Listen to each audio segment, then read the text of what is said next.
আল্লাহ সুবহানাহু ওয়া তাআলার কাছে তিনটি আওয়াজ, শব্দ, সাউন্ড তার কাছে অনেক প্রিয়। নবী সাল্লাল্লাহু আলাইহি ওয়াসাল্লাম বলেছেন যে আল্লাহ তার কুদরতি কানে এই তিনটি আওয়াজ শুনতে পছন্দ করেন। একটা হলো সৌতুদ্দিক, ফজরের নামাজের আগে তাহাজ্জুদের ওয়াক্ত হলে মোরগ ডাকতে থাকে আর বলতে থাকে সুব্বুহুন কুদ্দুস। এই আওয়াজ আল্লাহ তাআলার কাছে অনেক প্রিয়। সে ডাকতে থাকে দুনিয়ার মানুষদেরকে আর বলতে থাকে, ওঠো, তাহাজ্জুদের সময় হয়েছে।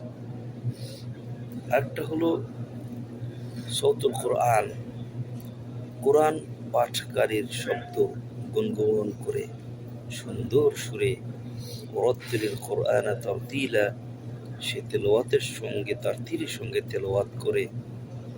এই তেলাওয়াতের শব্দটি, এই যে আওয়াজটি আল্লাহর কাছে অনেক প্রিয়।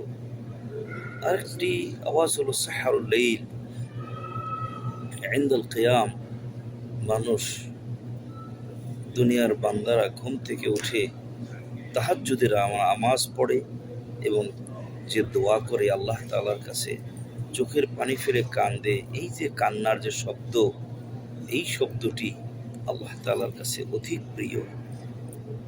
আল্লাহ আমাদেরকে সেই যেরকম আওয়াজ করলে আল্লাহ পছন্দ করেন সেই আওয়াজের জন্য আমাদেরকে তৌফিক দান করেন।